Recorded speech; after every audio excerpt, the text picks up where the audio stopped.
Je crois que tu es là. L'atmosphère est transformée. Jésus vient tout près de moi. Oh, je désire te rencontrer.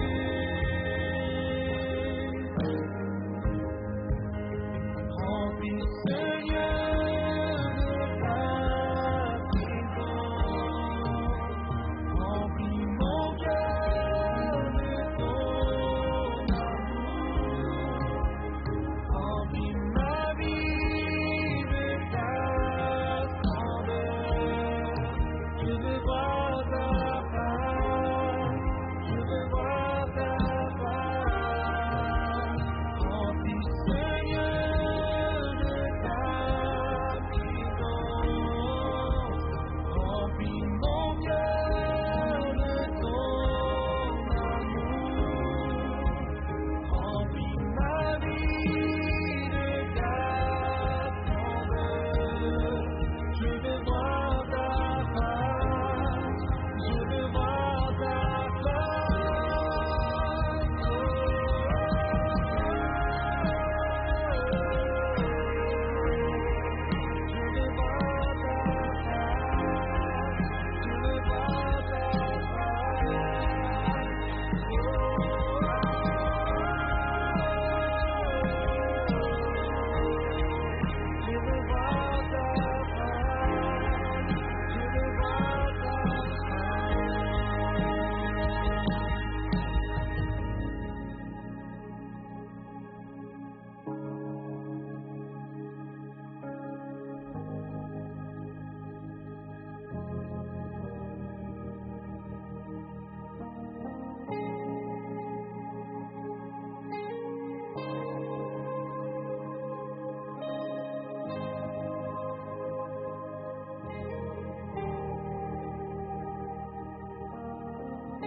trouver refuge en toi, jusqu'à ce que le calme vienne. Les jours durant crier vers toi. ta faveur me soutienne. Et je tiendrai bon, t'obéirai, m'appuyant sur toi, sur ta bonté. J'ai trouvé refuge en toi. Je t'élèverai de tout mon cœur, car je sais qu'en toi je suis vainqueur. J'ai trouvé refuge en toi. Je viens trouver refuge en toi, qui connaît tout de mes peines. Dans mes épreuves et mes combats, toute gloire te revienne. Et je tiendrai bon, t'obéirai, m'appuyant sur toi, sur ta bonté. J'ai trouvé refuge en toi. Je t'élèverai de tout mon cœur, car je sais qu'en toi je suis vainqueur. J'ai trouvé refuge en toi. Oh, j'ai trouvé refuge en toi.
Bonjour, mon nom est Marie-France Bergeron et bienvenue à l'église communautaire Mountain View, une église où tous sont invités à découvrir et expérimenter Jésus pour ensuite influencer leur communauté.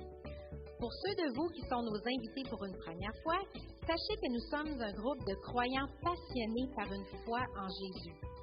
Comme vous pouvez le constater, nous sommes également multigénérationnels. Les gens associés à notre Église sont à différents niveaux dans leur parcours de foi et notre désir est que chacun soit rencontré dans son besoin spirituel. Vous allez découvrir que nous sommes une Église qui aime chanter et proclamer la parole de Dieu. Alors, bienvenue à cette célébration.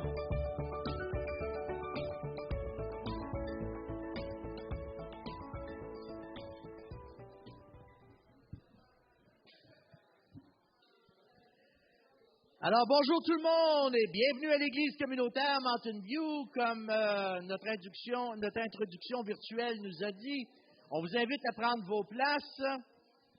Ce matin, on a des gens que ça fait quelques temps qui ne sont pas venus, donc ça jase, c'est les accolades. Alors, on va vous inviter à vous approcher, trouver une place.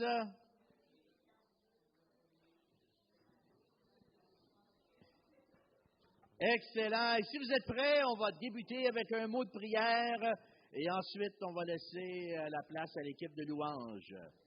Seigneur Dieu, nous te rendons grâce pour cette merveilleuse journée que tu nous as donnée. Voici le jour que Dieu a créé, qu'il soit pour nous un sujet de joie. Et Seigneur, c'est avec joie qu'on est dans ta maison ce matin. C'est avec joie qu'on se retrouve entre frères et sœurs dans la belle famille de Dieu que tu nous as donnée. Et Seigneur, c'est avec joie que nous voulons élever nos cœurs et nos voix dans la louange et l'adoration ce matin. Nous voulons te donner toute l'honneur qui te revient, toute la gloire, toute la louange qui te revient. Alors Seigneur, bénis notre temps ce matin. Bénis le temps de louange, le partage de ta parole, que ton Saint-Esprit agisse dans nos cœurs. Nous te disons, Seigneur, que nos cœurs sont ouverts à recevoir ce que l'Esprit veut dire à nos cœurs, ce que tu veux faire dans nos vies ce matin, Seigneur Jésus. Et tout le peuple de Dieu dit Amen. Amen.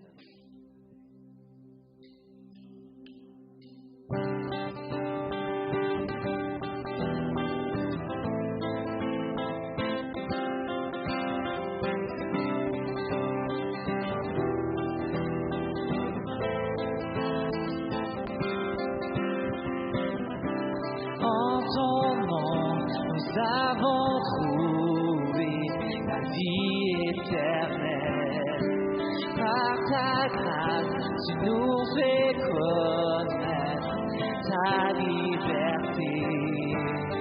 Tu as tracé le chemin pour nous, par ton amour, tu es la vie. Je vis dans la lumière de mon Sauveur. Je danse dans son amour pour toujours. Je chante comme si je marchais sur l'eau. Tu es la vie, tu vis en moi.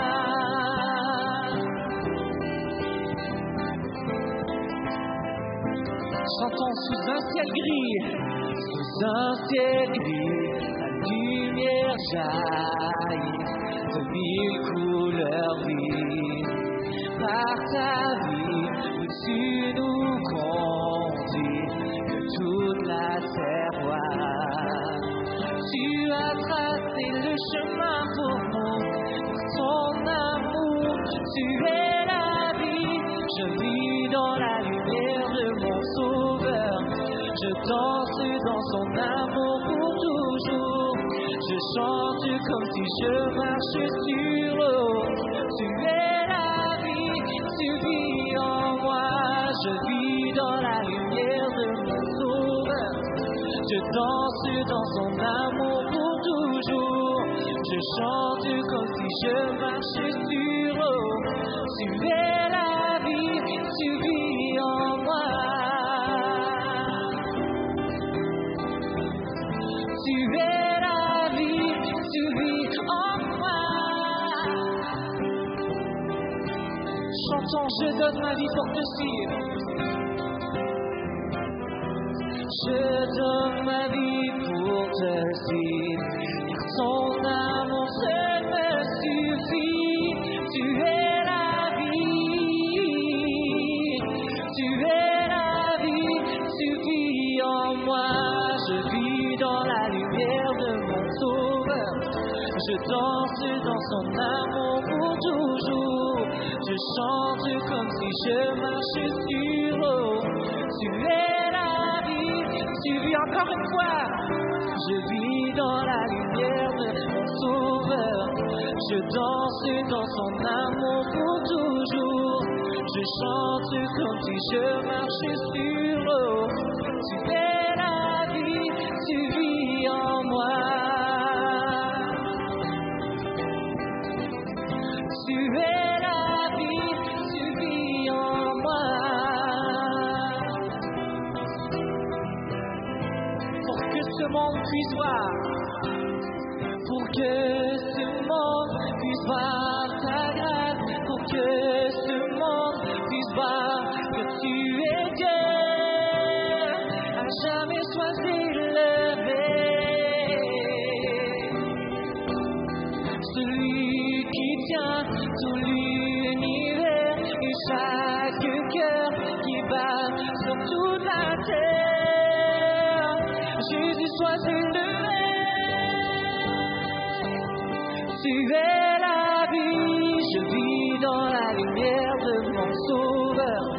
Je danse dans son amour pour toujours. Je chante comme si je marchais sur l'eau. Tu es la vie, tu vis en moi. Tu es la vie, tu vis en moi.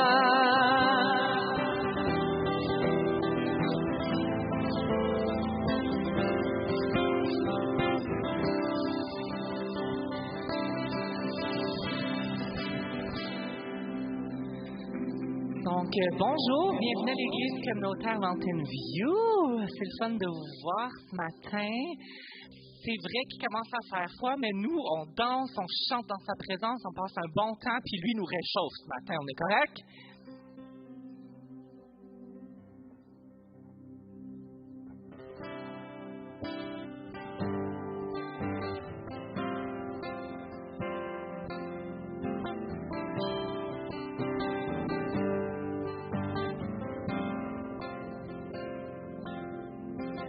Toi la lumière qui a vu nos ténèbres, ouvre mes yeux, je veux voir. Grâce et beauté que mon cœur adore, mon âme aspire après toi.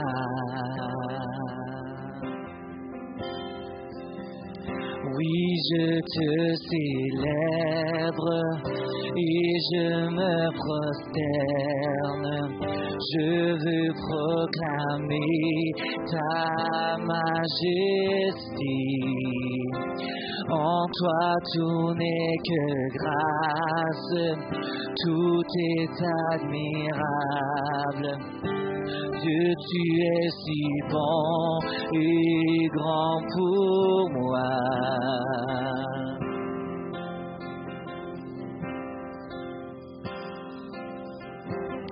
Roi de tout temps, vers toi vont nos hommages, la gloire au plus haut des cieux. Sur cette terre, tu t'es fait misérable, humble et petit par amour.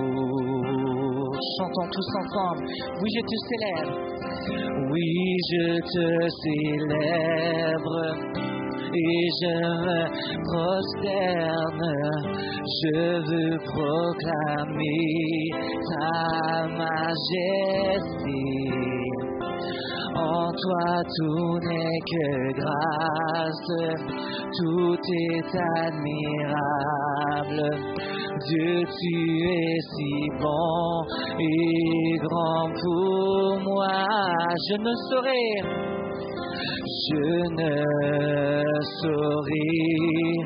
jamais le prix de tout ce que tu as. Chantons, je ne saurais jamais le prix de tout ce que tu as. Une dernière fois, je ne saurais jamais le prix de tout ce que tu as subi. Oui, je te célèbre et je me prosterne. Je veux proclamer ta majesté. En toi tout n'est que grâce, tout est admirable. Dieu, tu es si bon et grand pour moi. Oh Dieu, tu es si bon et grand pour moi. Oui, Dieu, tu es si bon et grand pour moi. Dieu, tu es si bon et grand pour moi.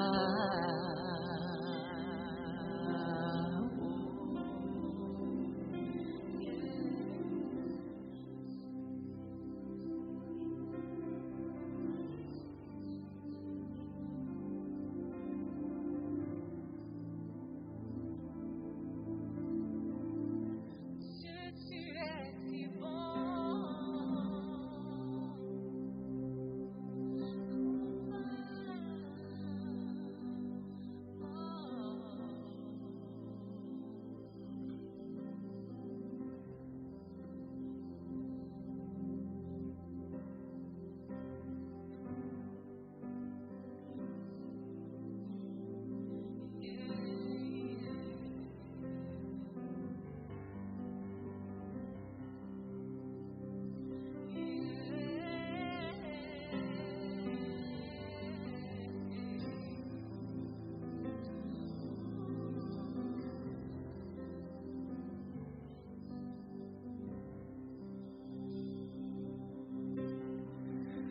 L'immensité de ta grandeur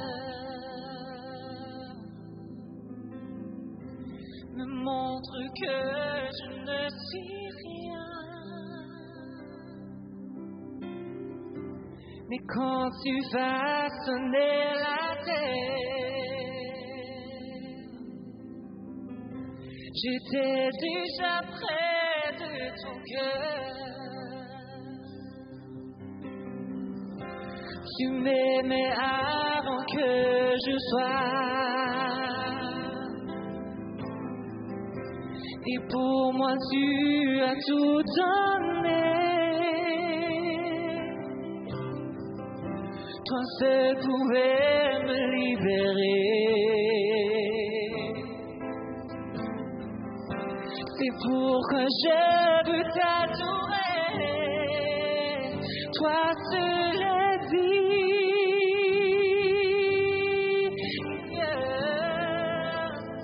de recevoir louange et gloire pour l'éternité.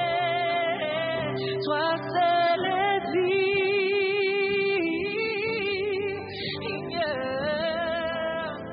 de recevoir louange et gloire pour l'éternité.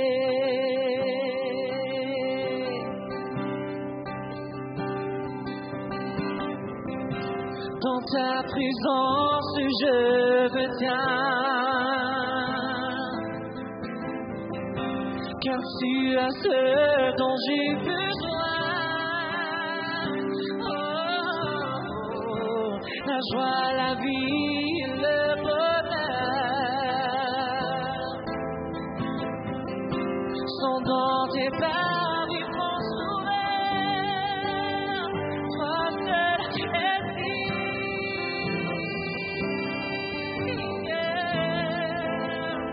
de recevoir louange et gloire pour l'éternité. Toi seul es digne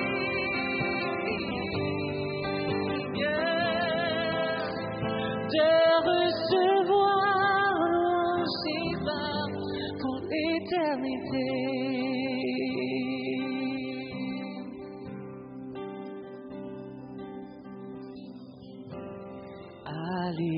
Alléluia.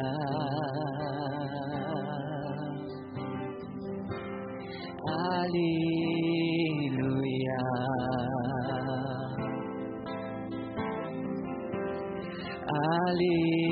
Alléluia.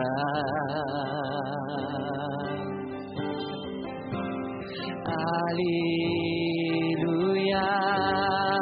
Chantons Alléluia. Alléluia.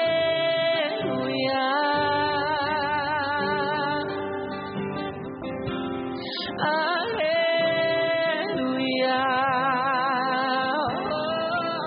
Oh, Alléluia.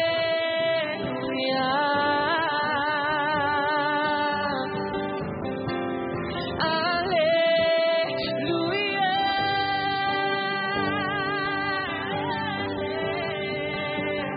Toi seul es digne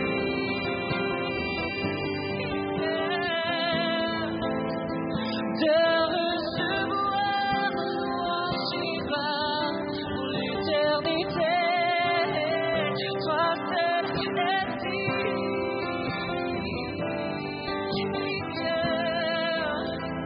de recevoir louange et gloire pour l'éternité.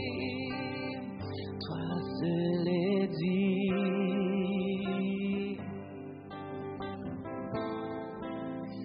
de recevoir louange et gloire pour l'éternité. Toi seul es digne, toi seul es digne de recevoir louange et gloire pour l'éternité.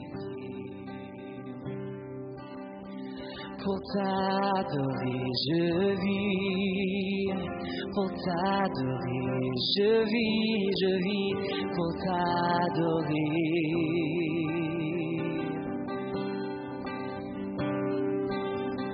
Pour t'adorer, je vis. Pour t'adorer, je vis. Pour t'adorer.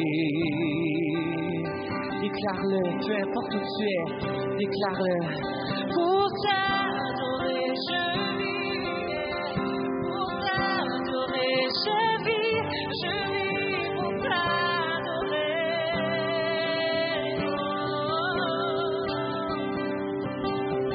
Pour t'adorer, je vis. Pour t'adorer, je vis. Pour t'adorer. Une dernière fois, pour t'adorer, je vis. Pour t'adorer, je vis pour t'adorer. Toi seul es digne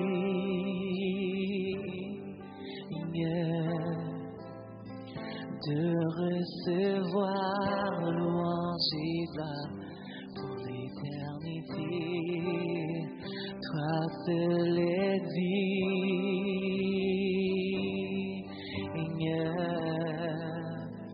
de recevoir louange et gloire pour l'éternité. Une dernière fois tout ensemble.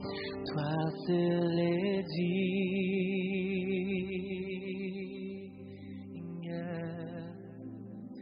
de recevoir louange et gloire pour l'éternité. Toi seul es digne, toi seul es digne de recevoir louange et gloire pour l'éternité.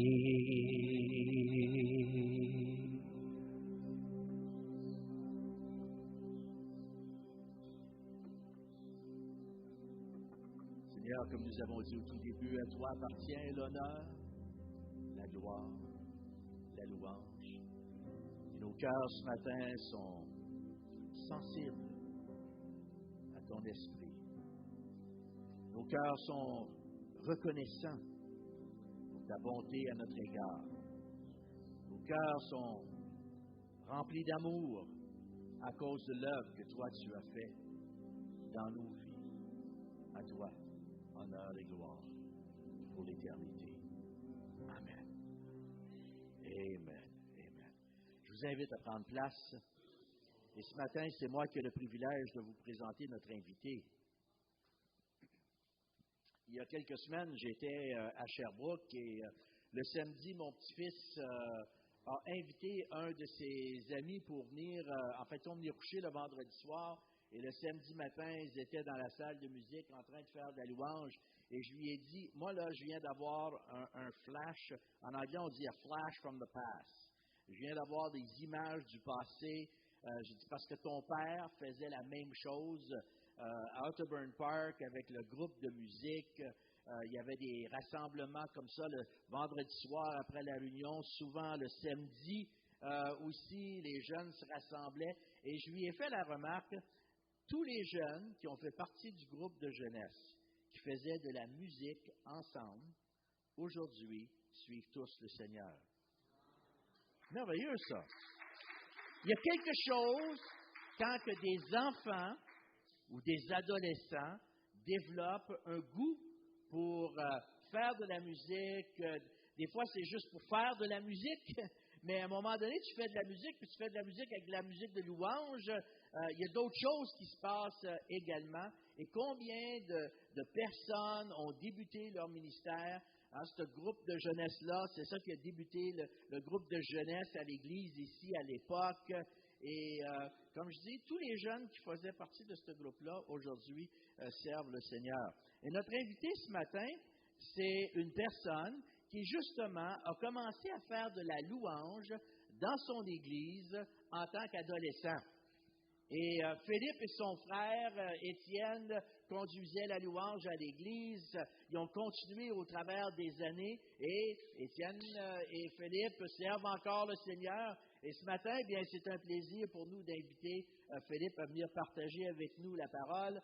Philippe est professeur, imaginez-vous, de français et mathématiques, les deux matières qui sont les plus difficiles pour moi. Lui, pour lui, c'est facile.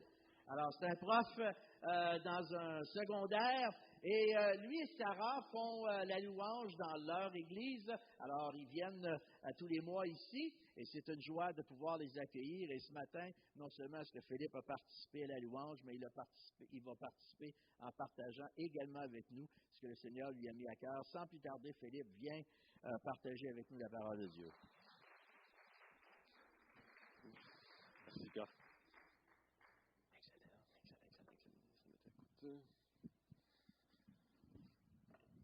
Une deux, ça fonctionne, Annie? Une deux. Good, vous allez bien ce matin? Donc, merci Pierre pour cette introduction majestueuse. Je ne sais pas si je vais être à la hauteur de cette réintroduction, ma foi, de grâce. Je prie pour que je puisse l'être. Mais pour rectifier un petit peu, donc j'enseigne au primaire et non pas au secondaire. Et français, mathématiques, au niveau de la francisation, les nouveaux arrivants, donc dans les classes d'accueil. Bon matin tout le monde, à toutes et à tous. C'est un privilège encore une fois de pouvoir être ici. Donc, j'ai une moyenne d'environ une fois par mois, je me présente ici. J'ai le privilège d'apporter la parole de Dieu. Amen. Et ceux qui le croient, de pouvoir vous annoncer la bonne nouvelle de Jésus-Christ. Et ça, c'est une bonne nouvelle en 2022, toujours. Amen. Donc, en toute humilité, ce matin, je me présente pour... Es-tu trop proche? Comme ça? C'est mieux? Merci Annie, merci pour... merci André, merci Annie. Oui, donc voilà, c'est en toute humilité, je me présente pour juste partager mon cœur, tout simplement, un message que le Seigneur a déposé au courant de cette semaine sur mon cœur. Et c'est vraiment en toute humilité, là, j'ai pas l'habitude, là, je suis pas pasteur, j'ai pas l'habitude. Ici, il y a de grandes tailles devant moi, M. Bergeron, Carl ici, donc en toute humilité, ne me jugez pas trop vite. Et puis, donc voilà, encore une fois, ce matin, on va rester dans des sentiers battus. Le mois dernier, on avait commencé Psaume 23. Mais levé, qui était là le mois dernier quand j'ai porté la parole? Donc, quelques personnes ici, ou sinon en ligne, je pense que ça n'avait pas fonctionné en ligne le mois dernier. On avait vu ensemble le premier verset de Psaume 23, donc l'Éternel est mon berger. On s'était focusé en fait sur cette première partie. Donc aujourd'hui, tout simplement, on va voir la deuxième partie du verset 1 qui s'intitule « Je ne manquerai de rien ». D'où mon titre, Annie, « Je ne manquerai de rien ». On peut pas me lancer des éloges pour la créativité. En fait, mes titres sont souvent les premiers mots du verset en soi. Donc, voilà. Et encore une fois, d'entrée de jeu, je tiens à remercier André pour la magnifique diapositive. Ce n'est pas de mon labeur, c'est vraiment André, mon frère, qui a mis ses dons, ses talents au service du corps de Christ. Et je lui en remercie. Je ne prends pas le crédit. Merci, André. Et puis donc voilà, c'est ça le corps de Christ, on se sert tous et chacun, et puis en fonction de ce que Dieu dépose en nous, amen. Et puis c'est ça l'Église, c'est ça la beauté du corps de Christ. On est là, on se sert, et puis en fonction de nos dons, nos talents, ça forme l'Église, non parfaite, mais l'Église, cette épouse de Christ. Si vous voulez bien, on va commencer en prière, je vais vous inviter à courber vos têtes. Donc, Père éternel, quel privilège ce matin de pouvoir sonder tes Écritures, mon Dieu. Père, c'est une grâce, c'est un privilège. On ne veut pas prendre ça pour acquis, mon roi, ce matin, Seigneur, et on veut se laisser instruire, mon Dieu, on veut se laisser guider, on veut se laisser, mon Dieu, corriger, mon roi, ce matin. Par ton Saint-Esprit, Seigneur, alors tu vas parler à nos cœurs, puisque ta parole, elle est vivante, Seigneur. Alléluia, Père. Je prie, mon roi, ce matin également, Seigneur, que ton Saint-Esprit puisse être à l'œuvre, Seigneur, puisse être agissant, puisse être tout puissant, également pertinent pour nos cœurs, pour nos situations dans nos vies, Seigneur, présentement, ce matin, en 2022, mon roi. Et c'est en ton précieux nom que nous prions, Père éternel. Amen. Donc, je vais vous inviter à ouvrir sans plus tarder vos Bibles. Dans Psaume 23, si vous n'avez pas vos Bibles avec vous, le texte va être à l'écran. On va relire ensemble donc, le fameux psaume, un psaume, ma foi, très connu dans le monde chrétien, voire même dans le monde séculier. Donc, Psaume 23, on va commencer la lecture, chapitre 1. C'est pas le plus gros psaume, ma foi, 6 versets. On lit ça en 30 secondes, donc ça se fait assez bien. OK. Texte à l'écran. En tant que page tournée, c'est bon signe. Donc, c'est Psaume de David, cantique de David, donc, qui commence comme suit. L'Éternel est mon berger, je ne manquerai de rien. Il me fait reposer dans de verts pâturages. Il me dirige près des eaux paisibles. Il restaure mon âme. Il me conduit dans les sentiers de la justice à cause de son nom. Quand je marche dans la vallée de l'ombre de la mort, je ne crains aucun mal, car tu es avec moi. Ta houlette et ton bâton me rassurent. Tu dresses devant moi une table en face de mes adversaires. Tu oins d'huile ma tête et ma coupe déborde. Oui, le bonheur et la grâce m'accompagneront tous les jours de ma vie et j'habiterai dans la maison de l'Éternel jusqu'à la fin de mes jours. Amen. Donc, encore une fois, il me semble très connu là, que je suis convaincu que la plupart d'entre vous ici auraient pu réciter par cœur. C'est connu. On l'a lu 1000 fois, on l'a entendu. Donc, on reste dans des sentiers très battus ce matin. On ne part pas dans des textes obscurs de la parole de Dieu, parce que, croyez-moi, il y en a.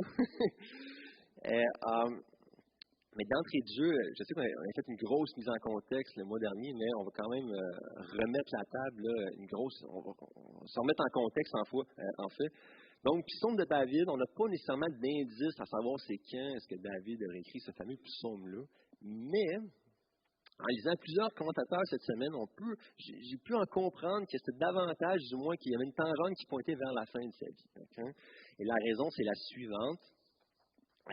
Le psaume 23 ne présente pas des rêveries ou des pensées frivoles d'un jeune pâtre, donc d'un jeune berger, mais au contraire, le psaume 23 met de l'avant de profondes réflexions d'un homme mature qui a vécu et fait l'expérience de la vie. Okay?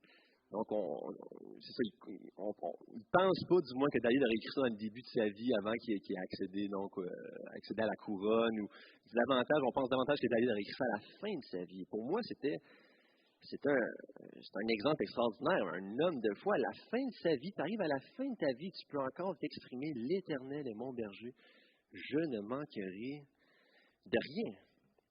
Et puis, David avait expérimenté la bonté de Dieu dans sa vie, mais si on regarde la vie de David, si on fait une espèce de une biographie assez rapide, on peut comprendre que oui, d'une part, il y avait dans la vie de David des victoires, des succès, il y avait une renommée, il y avait une richesse, il avait acquis une certaine sagesse, mais David avait également, mais d'autre part, il y avait également des échecs, il y avait également des chutes, des erreurs.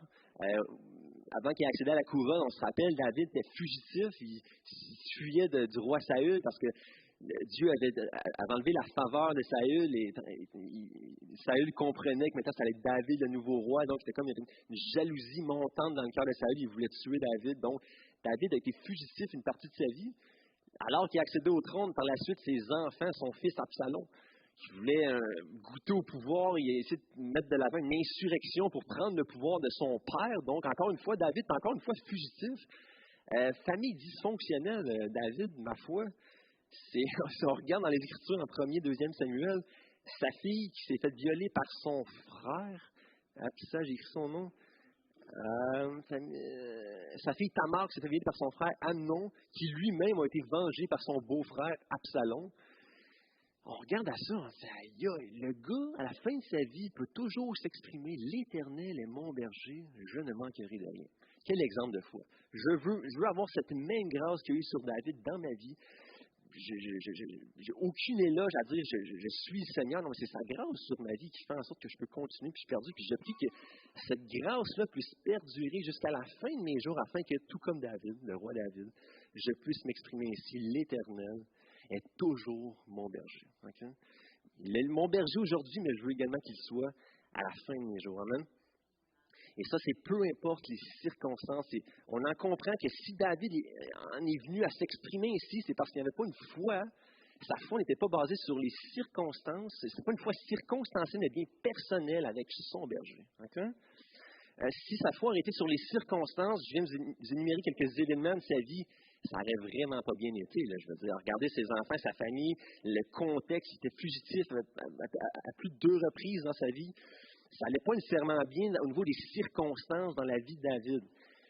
Donc, d'où l'importance d'avoir une foi personnelle en notre Seigneur Jésus-Christ. L'Éternel est mon berger, s'exprimait David, mon berger, pas le berger de mes parents, pas le berger d'un gars que j'entendais à l'église, pas le berger de mon frère, pas le berger de mes enfants, mon berger. C'est une relation personnelle constante avec son berger. Et c'est ce que je vous encourage à faire, c'est ma prière en fait, même pour ma vie, pour notre famille, alors que notre famille va s'agrandir sous peu, dans 5 mois. C'est notre prière d'avoir. Travaillez fort.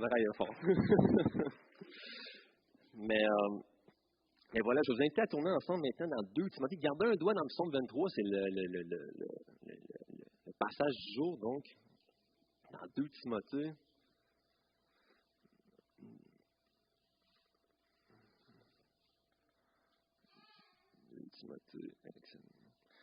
Donc, 2 Timothée, chapitre 4, verset 7. 2 Timothée 4, 7. Donc, David qui a combattu le bon combat de la foi.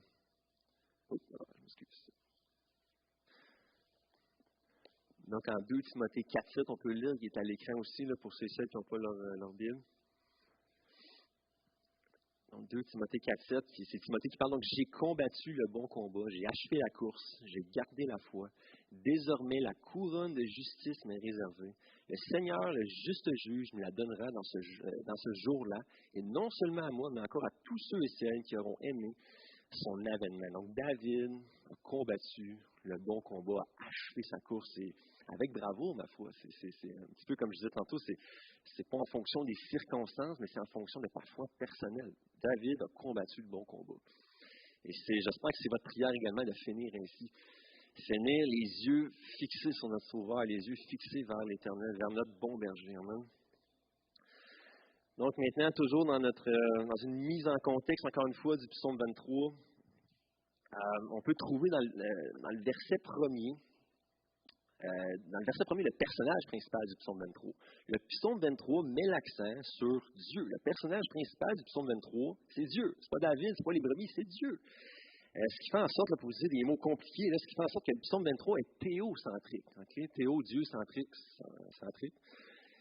En fait, la Bible au complet est théocentrique. Et ma question par rapport à ça, c'est est-ce que notre vie reflète une vie qui est théocentrique? Est-ce que notre vie est centrée sur Christ, sur ce rocher, sur Christ, cette pierre fondatrice sur laquelle on fonde notre existence, sur laquelle on construit nos existences? Le psaume 23 est théocentrique, c'est quand même à l'antipode de notre monde actuel qui est, pour utiliser un autre mot compliqué, qui est anthropocentrique. Donc, l'être centré sur lui-même, centré sur l'être humain. Okay? J'ai mis une définition j'ai pas écrit la source, mais c'était sur Wikipédia. Quand on utilise des définitions de Wikipédia à l'université, on est toujours mal vu, là. Si ça va, là. L'anthropocentrisme, c'est une conception philosophique qui considère l'humain comme l'entité centrale la plus significative de l'univers et qui appréhende la réalité à travers la seule perspective humaine. Encore une fois, on est complètement, en tant qu'enfant de Dieu, à l'antipode d'un mode de vie qui est anthropocentré. Je ne dis pas qu'on ne l'est pas dans une certaine mesure, mais veut pas, on cherche dans nos vies la volonté de Christ, on cherche le plan de Dieu, on appréhende la réalité en fonction de ce que en fonction de ce que Dieu pense, en fonction de ce que Dieu a à dire sur les circonstances, sur les événements, sur la moralité, sur l'éthique, en fonction de la parole de Dieu. On fonde nos existences sur la parole de Dieu. On doit avoir, frères et sœurs, des existences qui sont théocentriques. Théocentriques au niveau de nos priorités, au niveau de nos vies, de nos activités également, au niveau de nos foyers même. Une théocentricité qui transcende notre vie, tout simplement. Et puis, toujours par rapport au verset 1, la raison pour laquelle est-ce que je m'attarde beaucoup au verset 1, on va voir encore une fois la deuxième partie du verset 1, c'est que, selon moi, le verset 1 met la table un petit peu pour le reste du psaume 23. Met la table pour les 5 prochains versets. Donc, l'Éternel est mon berger, ce qui fait en sorte que je ne manquerai de rien. Ce qui fait en sorte qu'il me fait reposer dans de verts pâturages. Ce qui fait en sorte que, etc., pour les 5 prochains versets. Donc, je trouve d'entrée de jeu qu'il met la table très bien pour la suite du psaume 23. Et j'aimerais vous le lire ainsi.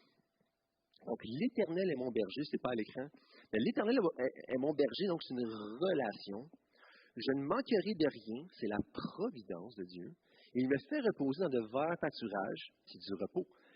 Il me dirige près des eaux paisibles, c'est du rafraîchissement. Il restaure mon âme, c'est la guérison. Il me conduit dans les sentiers de la justice, c'est une direction, c'est une guidance dans nos vies. À cause de son nom, quand je marche dans la vallée de l'ombre de la mort, je ne crains aucun mal, c'est de l'assurance. Car tu es avec moi, la fidélité de Dieu. Ta houlette et ton bâton me rassurent, encore une fois, un sentiment d'assurance. Tu dresses devant moi une table en face de mes adversaires, c'est du réconfort. Tu d'huile ma tête, c'est de la consécration, et ma coupe déborde, c'est de l'abondance. Oui, le bonheur et la grâce m'accompagneront tous les jours de ma vie, c'est la bénédiction, et j'habiterai dans la maison de l'Éternel, notre espérance, frères et sœurs, tout jusqu'à la fin de mes jours, c'est l'éternité. Le psaume 23 déborde, ma foi, les bontés de l'Éternel se renouvellent à chaque matin. Et on peut le voir au travers du psaume 23 de David. Et puis, on voit un petit peu la diligence avec laquelle Dieu traite ses brebis, ceux et celles qui le suivent, ceux et celles qui leur appartiennent dans Jean, dans l'évangile de Jean. C'est Jésus qui parle, il dit, mais je connais mes brebis, elles me connaissent, elles entendent ma voix, ils reconnaissent ma voix. Voici dans le psaume 23 comment Dieu traite avec diligence ses brebis. Quel bon berger, frères et sœurs, quel bon berger qu'on a ce matin. Amen. Et puis, selon moi, c'est une des raisons qui fait en sorte que le psaume 23 a acquis au courant des années une renommée extraordinaire. Comme je vous ai dit d'entrée de jeu, tout le monde connaît le psaume 23, tout le monde, bon, même dans le monde séculier, c'est un psaume qui est très connu, c'est un psaume qui est récité, qui est appris par cœur, qui est prêché et reprêché. Il y a des livres, il y a des bouquins immenses sur le psaume 23 seulement. Il y a beaucoup d'encre qui a coulé la raison pour laquelle il a acquis une si grande renommée, c'est que peu importe dans quelle saison dans ta vie tu te trouves, que tu sois dans la vallée de l'ombre de la mort, ou bien que tu sois dans les verts pâturages, tu y trouves ton compte. Tu y trouves ton compte. L'Éternel est ton berger. Ton berger, dans peu importe dans les situations dans lesquelles tu vas être, un petit peu comme David. J'ai donné une brève biographie de sa vie. Peu importe les circonstances, vallée de l'ombre de la mort, que tu sois près des eaux paisibles, dans le champ où est-ce que c'est vert, il y a un verdâtre à perte de vue, tu y trouves ton compte. Amen. L'Éternel est ton berger dans chacune de ces différentes situations dans ta vie. Puis j'aime bien Martin Luther, notre fameux réformateur en 1604, je crois. Donc, je l'ai mis à l'écran, une petite définition qui m'a interpellé cette semaine, qui disait « D'autres noms de Dieu, tels que Seigneur, Roi, Créateur, inspirent toujours une sorte de crainte. Il n'en est pas de même du mot berger, qu'il suffit d'entendre pour éprouver confiance, consolation et sécurité. Une brebis ne vit que grâce à la protection et à la sollicitude de son berger. Dès qu'il lui manque, elle est entourée de dangers et menacée de périr. C'est un pauvre animal dépourvu d'armes pour se défendre et d'intelligence pour retrouver sa voie. Il en est une chose pourtant qu'elle sait faire, se tenir près de son berger et compter sur sa force et sa fidélité. » J'ai bien aimé cette citation de notre ami Luther. Et effectivement, le mot berger, ça apporte un réconfort. L'Éternel est mon berger. On ne parle pas je suis pas en train de limiter la nomenclature de notre Dieu. Là. Il porte tous ces différents noms, et c'est correct ainsi, mais le berger, le psaume 23, c'est un psaume qui est réconfortant, auquel on y trouve notre compte. Et puis rapidement, pour faire un petit rappel du mois dernier, on avait vu ensemble, sur la première partie, donc, on s'était arrêté seulement sur l'Éternel et mon berger. On avait vu ensemble notre identité. Si l'Éternel et mon berger, on avait parlé qu'on était une brebis. Donc, une brebis, rapidement, j'avais montré quelques vidéos à l'appui pour se désenchanter de ces brebis, alors que ça peut paraître très cute, très mignon, très... Mais lorsqu'on s'y attarde un petit peu plus, on est vite désenchanté. J'avais nommé quelques caractéristiques et laissez-moi vous les renommer rapidement. Si un mouton se précipite en bas, apparemment, les autres vont le suivre. Ça, je n'ai pas validé ce point-là, mais ça doit être tondu régulièrement. Sinon, il y a des parasites qui vont naître dans leur laine, ça finit par se faire auto-manger, je ne sais pas. La pourriture qui peut se former dans leurs sabots, à travers leurs onglons, constamment pour que ça soit nettoyé. Animal sans défense. Si une brebis, apparemment, ça je l'ai vérifié, si une brebis est sur le dos, c'est la même type que la tortue, elle est prise sur le dos. Elle a besoin d'un berger pour la remettre sur ses pattes. Il y a vraiment des vidéos à l'appui, j'étais ma foi très impressionné. Donc, elle ne sait pas nager. On avait résumé ça en un mot le mois dernier, c'est le mot dépendance. La brebis est 100% dépendante. Okay? C'est la raison pour laquelle j'avais évoqué les fameuses idoles. J'avais mis de l'avant qui est ton berger. On s'était posé cette question-là. Qui est ton berger? Est-ce que c'est l'Éternel ton berger ou c'est d'autres bergers? Parce qu'il ne faut pas oublier, on est tous des brebis. Que tu suives un berger ou pas, on reste des brebis. Donc, on est dépendant de quelque chose. Et puis, on avait mis l'accent sur Christ, cette pierre fondatrice sur laquelle on construit notre existence. Et puis, dernière citation de Charles Spurgeon ce matin, que j'ai trouvé très pertinente encore une fois. Un mouton est un objet de propriété et non pas un animal sauvage. Il n'y a pas de mouton sauvage qui existe. Donc, un mouton est toujours un objet de propriété, appartient toujours à quelqu'un. La question est de savoir aussi c'est à qui ça appartient. Ce qu'on avait vu le mois dernier. Son propriétaire, il tient beaucoup et souvent, on l'achète à grand prix. Il est bon de savoir aussi certainement que David, que nous appartenons au Seigneur. Il y a un noble ton de confiance dans cette phrase. Il n'y a pas de si ni de mais, ni même de j'espère, mais il dit le Seigneur est mon berger. Quelle grâce, frère et sœurs, mais quelle grâce d'avoir un si bon berger qui prend soin de nous, qui chemine avec nous en même temps que nous cheminons au travers de la vie, frère et sœurs. Quelle grâce. Donc, ce matin, ça ne sera pas le message le plus long. Je voulais parler beaucoup plus, donc bien sûr, je ne manquerai de rien. On s'attarde bien sûr aux finances, à l'argent, notre rapport avec la matérialité et tout. Mais ça n'avait pas pris nécessairement la direction que je voulais que ça prenne, donc ça va être assez court. Mais d'entrée de jeu, donc, Psaume 23, verset 1, « L'Éternel est mon berger, je ne manquerai de rien. » Laissez-moi prendre une petite gorgée d'eau.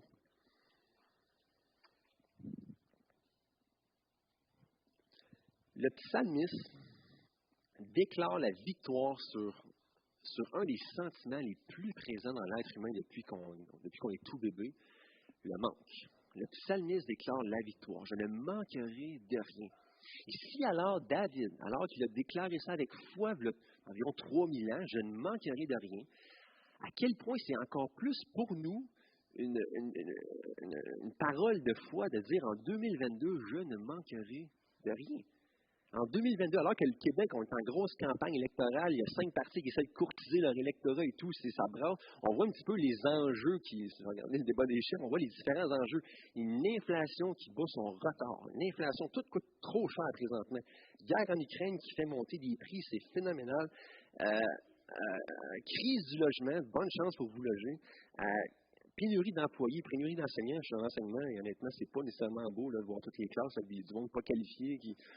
Je ne sais pas que c'est besoin de qualifier pour être compétent, c'est pour ça que je dis, mais des fois, pénurie d'infirmières, pénurie de voitures, pénurie de tout, en fait. Là. La COVID a chamboulé nos systèmes économiques, nos marchés économiques, les changements climatiques qui sont à nos portes. Il y a une espèce d'éco-anxiété qui émane de cela. Et puis, comment est-ce qu'en 2022, on peut dire « je ne manquerai de rien ». David, le 3000 ans, s'exprimait ici, mais aujourd'hui, encore pour nous, cette parole est encore pour nous, frères et sœurs. Je ne manquerai de rien. On peut déclarer haut et fort, on doit le croire, je ne manquerai de rien. Et la raison pour laquelle David pouvait s'exprimer ici, c'était parce que l'Éternel est. L'Éternel est. C'est tout, point. Il n'y a rien à rajouter. L'Éternel est. L'Éternel est sur son trône. L'Éternel est souverain. C'est suffisant. Point à la ligne, c'est tout. Un petit peu comme Dieu quand il s'est manifesté à Moïse dans le buisson, alors qu'il l'appelait à aller délivrer son peuple dans le pays d'Égypte. Alors là, Moïse argumentait avec Dieu, j'ai pas le langage, j'ai pas la langue facile, là, prends quelqu'un d'autre. Puis là, après, il lui dit à Dieu, il dit, mais comment je vais t'appeler, comment je vais dire que tu t'appelles au peuple d'Israël? Il dit, ben, je suis. Point, c'est tout, je suis. L'Éternel est. C'est une des plus grandes vérités qui devrait nous consoler dans toutes nos difficultés. L'Éternel est. Point. L'Éternel est mon berger. L'Éternel, je suis. Nous devons le croire, frères et sœurs, par la foi. Et cette déclaration-là nous libère d'une espèce du manque, du matérialisme, d'une espèce de sentiment de bonheur éphémère qu'on peut combler par les biens matériels. Je ne manquerai de rien. On n'est pas assujetti par ce manque constant ou de recherche constante d'avoir plus, d'accumuler plus, d'en avoir plus dans ses céréales, d'en avoir plus dans ses celliers, d'en avoir plus dans sa maison, plus dans notre parking, des plus grosses voitures, plus gros. On est libre de ce sentiment de toujours manquer. Amen. Libre en 2022 alors que le climat mondial semble être très fragilisé, nos systèmes économiques semblent très précaires présentement, et puis il n'y a pas grand-chose pour pallier à ça, je vous le garantis. Ce n'est pas un parti politique qui va nécessairement changer ça, du moins. On l'espère, mais bon, leur pouvoir est limité ici-bas, bien naturellement. Et puis voilà, donc contrairement à l'Évangile de prospérité, je ne suis pas là pour prêcher la prospérité ce matin, mais la question de la providence de Dieu dans ma vie ne dépend pas de ma foi ou bien voir de mes œuvres, mais bien de mon berger. L'Éternel est mon berger. Point à la ligne, il n'y a rien à rajouter, c'est point, c'est tout. L'Éternel est, je ne manquerai de rien. Amen. Quelle grande vérité ce matin à laquelle on peut s'accrocher en tant qu'enfant de Dieu. S'accrocher à cette vérité, à sa fidélité et à ses promesses de ne rien manquer. Je vais vous inviter à tourner, mes frères et sœurs, dans Matthieu 6. Jésus qui nous sermente avec son sermon sur la montagne.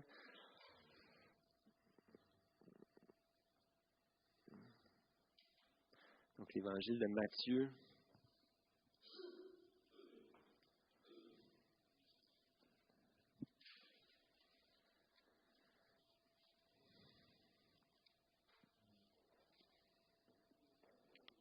On va commencer la lecture au verset.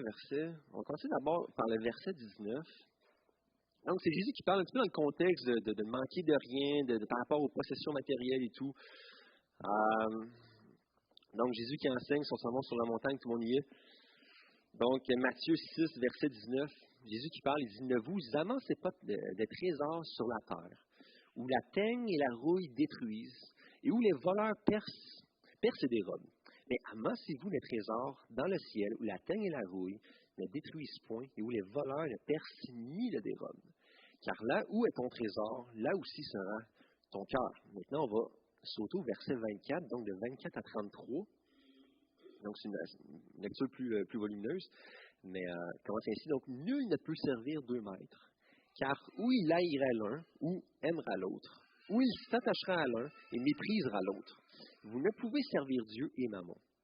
C'est pourquoi je vous le dis, ne vous inquiétez pas pour votre vie, de ce que vous mangerez, ni pour votre corps, de quoi vous serez vêtus. La vie n'est-elle pas plus que la nourriture, et le corps plus que le vêtement? Regardez les oiseaux du ciel, ils ne sèment ni ne moissonnent, et ils n'amassent rien dans des greniers, et votre Père céleste les nourrit. Ne valez-vous pas beaucoup plus qu'eux? Qui de vous, par ses inquiétudes, peut ajouter une coudée à la durée de sa vie? Et pourquoi vous inquiétez au sujet du vêtement? Considérez comment croissent les lys des champs, et ils ne travaillent ni ne filent. Cependant, je vous le dis que Salomon, même dans toute sa gloire, n'a pas été vêtu comme l'un d'eux. Si Dieu revêt ainsi l'herbe des champs, qui existe aujourd'hui et qui demain sera jetée au four, ne vous vêtira-t-il pas à plus forte raison, gens de peu de foi? Verset 31. Ne vous inquiétez donc pas et ne dites pas que mangerons-nous, que boirons-nous, de quoi serons-nous vêtus, car toutes ces choses, ce sont les païens qui les recherchent.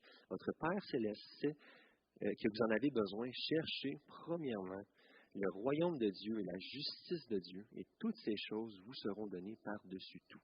Je pense que Jésus, ici, dans son sermon sur la montagne, adressait un sérieux problème qui probablement ressentait au niveau de ses contemporains, l'espèce de cette avidité de constamment manquer, d'être inquiété, d'avoir un sentiment de vouloir manquer constamment. Jésus adressait un problème de ses contemporains ici.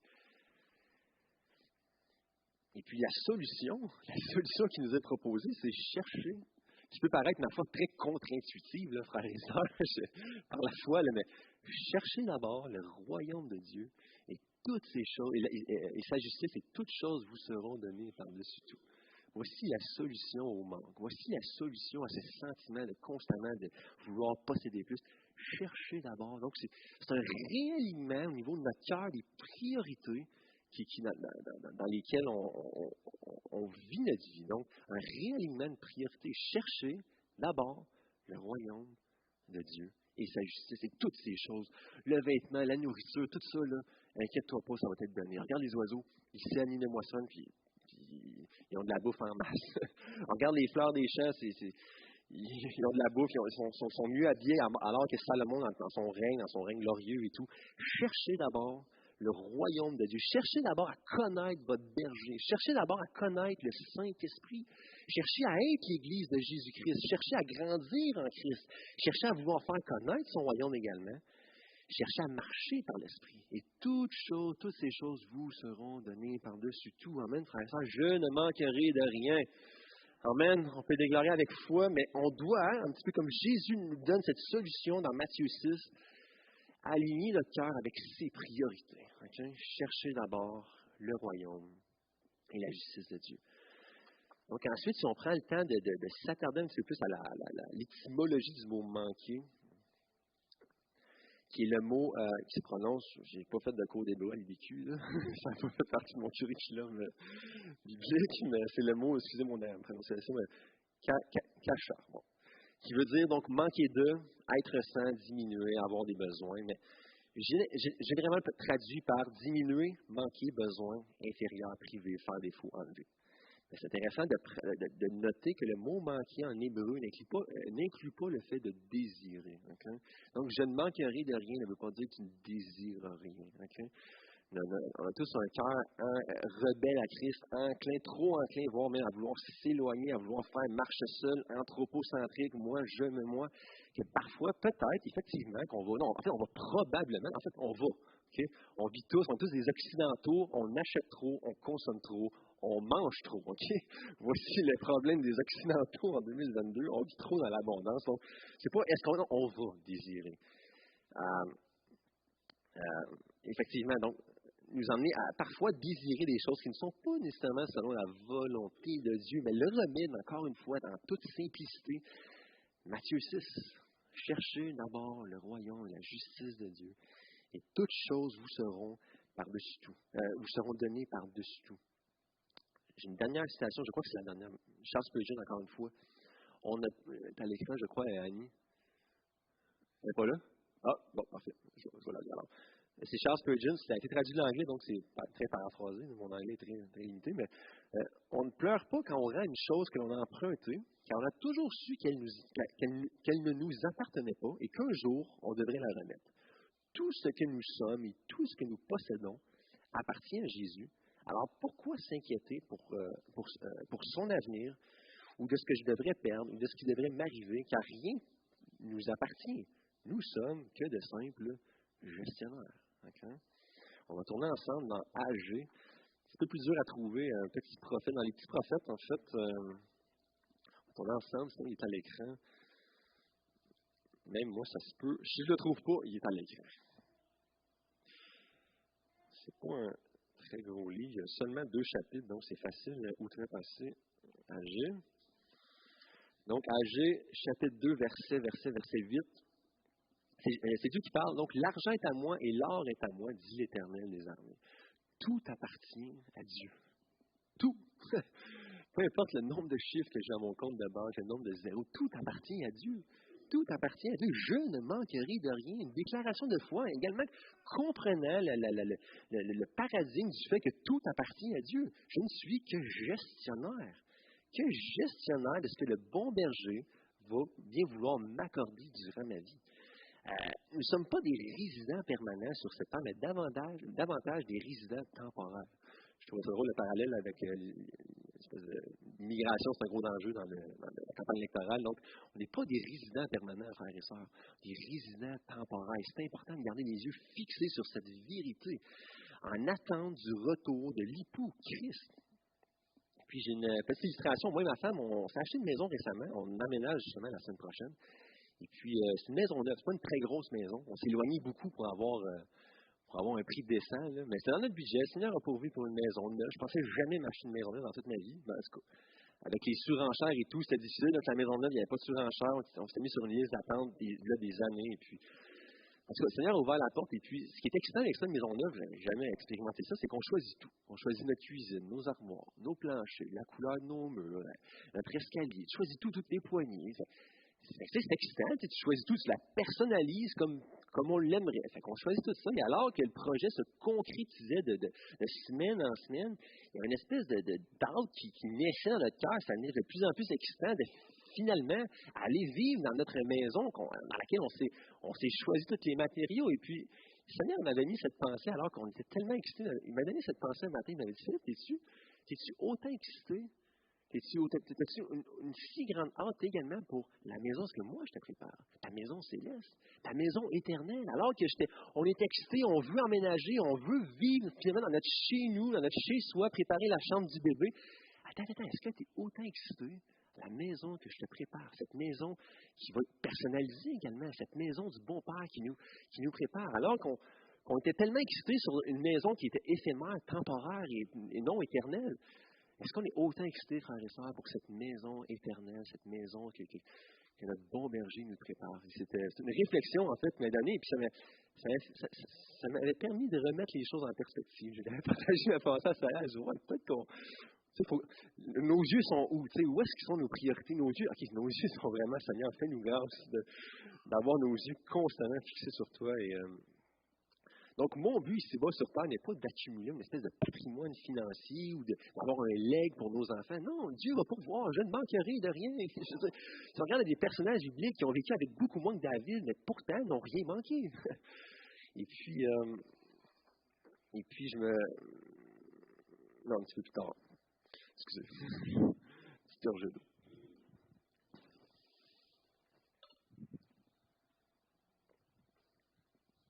Maintenant, un remède contre le matérialisme. Vous savez, le seul remède que j'ai pu trouver, c'est dans ce livre, un petit livre. Là, je vous conseille fortement. Ça existe en français, c'est très simple. C'est 110 pages, une grosse calligraphie, ça se lit super bien. Puis ça remet beaucoup de choses en perspective par rapport à nos finances. Et souvent en français, j'ai regardé ce matin, il est traduit. Ça vous tente vraiment là, de vous laisser challenger dans vos finances. Puis c'est pas donne tout. Là. C'est très, très équilibré, je dirais, comme position financière. Et puis le seul antidote pour contrer le matérialisme, pour contrer ce sentiment constant du manque, le seul antidote, c'est de donner. De donner tout simplement. Donner. Là, les pasteurs sont contents. Ah oui, donnez. Je ne ferai pas pour ma paroisse ce matin, mais le seul antidote, du moins, c'est donner. Lorsque tu donnes, tu détrônes ton anthropocentricité, tu détrônes ton moi pour exalter Christ, pour repositionner tes priorités. Là où est ton trésor, là aussi sera ton cœur. Ton cœur suit constamment ton argent. Okay? Là où est ton trésor, là aussi sera ton cœur. Donc, un antidote, c'est aussi simple que ça. Ouais, Philippe, c'est donner. Donnons. Je l'ai expérimenté dans ma propre vie. Je l'expérimente à chaque semaine. On donne. Et puis, ça brise la chaîne dans laquelle le Dieu argent, Mammon, dont Jésus parlait dans Matthieu 6, ça brise cette dynamique du Dieu d'argent qui voudrait m'assujettir, me dominer. Alors qu'on pense souvent qu'on possède, voici ça c'est à moi, c'est ma voiture, c'est ma maison, ça va être notre maison. En réalité, c'est souvent l'inverse, c'est souvent nos possessions qui nous possèdent. Okay? Donc, le rapport avec la matérialité, notre rapport avec les choses, les biens, l'argent, c'est souvent l'inverse. Okay? J'ai de l'argent, non, c'est souvent l'argent qui me possède. Vous savez, c'est très, très délicat. C'est laquelle pourquoi Jésus a adressé ce fameux problème dans Matthieu 6, parce que clairement, c'était un problème pour ses contemporains. Je crois que c'est encore un problème pour nous aujourd'hui, okay? Alors qu'on vit dans l'abondance. Le problème persiste toujours. Et on doit y pallier par l'antidote de donner, par l'antidote de la générosité.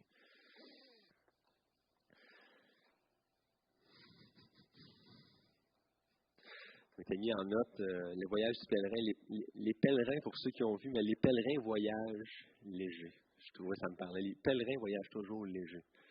On est sur terre, on est comme tels des pèlerins qui sont là pour aller au bout de leur voyage. Et les pèlerins voyagent légers, le cœur léger, okay? Le sac à dos léger également. Okay? Je trouvais ça personnel, je vous partage la pensée tout simplement. Mais donner réoriente notre cœur sur l'objectif ultime, le ciel. Ça nous libère du moi égocentrique qui veut constamment avoir cette première place. On l'avait vu le mois dernier, vous vous rappelez avec l'illustration du cerceau que j'avais mis, puis là on se disputait pour avoir cette première place. Ça nous libère du moi qui constamment va avoir cette première place. Mais cette première place revient ultimement à Christ. Revient ultimement à notre bon berger. Et le principe est le suivant. Mon cœur va toujours aller dans la direction que mon argent. Donc, là où est ton trésor, là aussi sera ton cœur. Et ça me fait penser à l'histoire, un jour, j'avais entendu, c'est l'histoire de la banane. En fait, c'est une dame missionnaire qui s'apprête à aller œuvrer dans un pays. Puis, c'est un pays dont la situation socio-économique est vraiment mauvaise, en fait. Donc, le Seigneur l'appelle dans un pays comme ça. Et puis là, la dame s'inquiétait un petit peu. Elle dit, mais là, Seigneur, si je vais dans tel pays œuvrer, je n'aurai pas je vais avoir de la misère à subvenir à mes besoins, la situation économique, sociale, c'est assez difficile, c'est assez précaire, donc il faut que tu pourvoies, il faut qu'il y ait un miracle. Donc là, le Seigneur lui dit, bien sûr, c'est une métaphore, là, c'est pas ça. Le Seigneur lui dit, parfait, je vais te donner 10 bananes. Avec ces 10 bananes-là, tu vas pouvoir manger, tu vas pouvoir pourvoir à tes besoins, tu vas pouvoir peut-être les troquer pour avoir accès à d'autres ressources élémentaires, donc d'autres besoins élémentaires. Mais il dit, la dernière banane, tu vas me la réserver pour moi. Ça va être ma banane, comme une offrande de remerciement, une offrande de reconnaissance. Ça va être ma banane. Donc, la dame, elle reçoit ses bananes, donc elle va dans son pays, elle commence à œuvrer, là, elle a faim, elle mange une banane, elle a envie de l'eau, elle change 2-3 bananes contre un logement, et puis, elle arrive à sa dernière banane. La dernière banane, là, elle se rappelait, le Seigneur l'avait dit, cette banane-là, elle est pour moi. Je veux que tu me l'offres comme une offrande de reconnaissance pour tout ce que je fais pour toi, parce que je suis ton bon berger, parce que je te conduis près des eaux paisibles, parce que je te... Et là, elle regarde sa dernière banane, et là, mais là, j'aurai plus de banane après, c'est ma dernière situation précaire. Puis là, ce qu'a fait la dame, elle mange la banane, puis elle donne la pleure à Dieu. Mais souvent dans nos vies, frères et sœurs, c'est souvent ce qui se passe. J'ai l'impression qu'on donne nos restants à Dieu. On arrive à la fin du mois, combien d'argent qui reste dans le compte? On va avoir ça pour l'Église, ou on va avoir ça pour telle œuvre missionnaire. Souvent, c'est ça qu'on fait, on donne nos restants à Dieu, on ne donne pas cette première place de Dieu dans nos finances. L'Éternel est mon berger. L'Éternel a cette première place, mais il doit également avoir cette première place dans nos finances. On doit également chercher la face de Dieu dans nos finances. Dieu a un mot à dire dans nos finances. Amen. Et puis, donc, ce qu'il y a à parler brièvement, je ne suis pas votre pasteur ici, mais brièvement parler donc d'un principe élémentaire qui est la dîme. Donc, un principe, bien sûr, qu'on retrouve à la base dans la loi mosaïque. Donc, ça se trouvait dans la loi mosaïque, alors qu'il voulait construire le temple, alors qu'il voulait avoir cette temple de la présence de Dieu dans laquelle il allait se manifester. Ça prenait des ressources matérielles. Donc, la dîme avait été instaurée dans cette loi mosaïque qu'on retrouve dans Exode. Et puis là, vous pouvez me dire, ouais, mais là, Philippe, la dîme, c'est un principe de l'Ancien Testament, dans la période vétérotestamentaire. Oui, mais il ne faut pas oublier que Jésus, lorsqu'il est venu accomplir la loi des prophètes, n'a jamais dilué les standards, mais au contraire, Jésus a élevé les standards. Jésus n'est pas venu faire du nivellement par le bas là, quand il est venu sur terre, il est venu élever les standards. Tu ne tueras point. Non, Jésus a dit, si tu traites ton frère de raca ou stupide, tu mérites le feu de la géhenne. OK, les standards ne sont plus les mêmes, ils sont beaucoup plus hauts. Jésus a dit, tu ne commettras point d'adultère. Non, moi, je vous dis, celui qui convoite une femme dans son cœur a déjà commis un adultère avec cette femme. Jésus a élevé les standards et je crois que c'est le même par rapport à la dîme. Jésus est venu élever les standards. Et si on regarde, là, tu vas me dire, oui, mais on ne trouve pas le principe de la dîme dans le Nouveau Testament. Tu as raison. Sauf encore une fois, si on prend le principe, les standards sont encore plus hauts. Puis si on regarde dans les Actes des Apôtres, les livres primitifs, les gens donnaient tout. Je ne dis pas que c'est ce qu'il faut faire. Les Actes des Apôtres, un livre narratif, non pas un livre prescriptif, mais les gens mettaient tout en commun. Les gens mettaient tout en commun. Ils donnaient tout. Ils exerçaient une grande libéralité. Donc, je crois, frères et sœurs, qu'on est appelé minimalement à donner 10 okay? Et je crois vraiment, sincèrement, que 10 consiste à être un départ et non pas une ligne d'arrivée. Non pas, ça y est, je donne 10 ça y est, mon travail. Non, je crois que le 10 doit être vu comme le plancher, non pas comme le plafond. Doit être vu comme Dieu va pourvoir. L'or et l'argent m'appartiennent, dit l'Éternel des armées. Tout appartient à Christ. Dieu va pourvoir. Et si on n'est jamais, comment je vous dirais, nous, occidentaux, on n'est jamais dans une espèce de position de précaire où, dans laquelle on est comme, on va manquer d'argent. Non, j'ai une job, tout va bien, les finances vont bien, la vie va bien. Donc, on ne se met jamais dans une position dans laquelle on doit absolument dépendre de Dieu dans nos finances. Mais je vous le dis, frères et sœurs, si ça l'était, si c'était le cas, Dieu pourvoirait pour le nécessaire selon sa bonne volonté, selon sa bonne souveraineté. Amen? On entend moins d'amen dans les finances. Et puis en terminer par une histoire, je vais inviter les musiciens à venir rejoindre André. Je crois qu'il y avait un dernier chant à faire avec Claude également. Là. Une histoire qui me touche beaucoup, en fait. C'est l'histoire de deux hommes. Le premier, c'était un pasteur. Le deuxième, c'était un grand acteur. Un acteur très connu, une grande notoriété et tout. Et puis, un jour, il y a une foule nombreuse qui était présente lors d'une grande conférence. Et puis, à la fin de la conférence, pour conclure, on demande aux deux personnages, l'acteur et le pasteur, de réciter le psaume 23. Donc, l'acteur, bien habillé, habitué à un discours éloquent, habitué de parler, habitué à l'aise en public et tout, se met à réciter le psaume 23, il l'avait appris par cœur. Donc, il fit un majestueux discours qui lui valut beaucoup d'applaudissements de la foule. Ensuite, quand il avait terminé, on demande au pasteur, pouvez-vous réciter le psaume 23? Un pasteur âgé, fatigué par les années de consécration à son ministère, et il n'était pas nécessairement à l'aise devant toute une grande foule, il était habitué d'œuvrer dans des petites congrégations et tout, donc il n'était pas à l'aise, donc il a décidé, je vais juste fermer les yeux, puis il s'est contenté de réciter lentement, avec son cœur, ce psaume qu'il avait tant lu, qu'il avait lu à maintes reprises, puis il quitta l'estrade. Pas d'applaudissements, il ne s'est pas passé grand-chose. Et puis, soudainement, il y a un bruit dans la salle, et puis on remarque qu'il y a certaines personnes qui suivaient leurs larmes. Donc, certaines personnes qui se sont mises à pleurer. Donc, en sortant de la conférence, il y a un journaliste qui interviewe l'acteur et il dit, Monsieur, d'après vous, pourquoi tout le monde a applaudi lorsque vous avez récité le psaume 23? Et pourquoi le même public a-t-il pleuré quand ils ont entendu le pasteur réciter le psaume 23? Puis l'acteur a répliqué ainsi, il dit, c'est simple. Il dit, moi, je connaissais le texte par cœur, mais lui, il connaissait le